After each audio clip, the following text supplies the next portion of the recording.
Check out this sweet lime tree. It's about a maybe 2.5, 3-year-old tree. It's already around 6 foot high. Bought it as a 5-gallon for like 25 bucks from Home Depot. Last year was the first time we got maybe 2 dozen limes off it. This year we'll probably get maybe 30 or 40. Got a lot of babies coming in.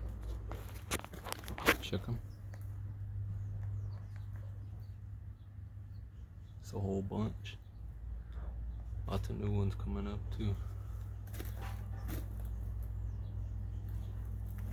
Just planted this banana tree right now. I planted another one there, but it died. Had a crazy winter frost messed it up.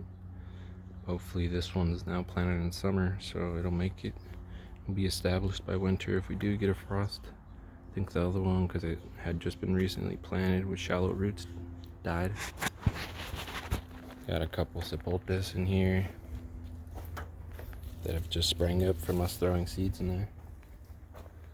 And same here with this avocado. Throw all our seeds in our pots, just see if they're succulent containers, if they'll give a fruit tree. Peach tree gave us a bunch of peaches this year. Just washed it. It's looking nice.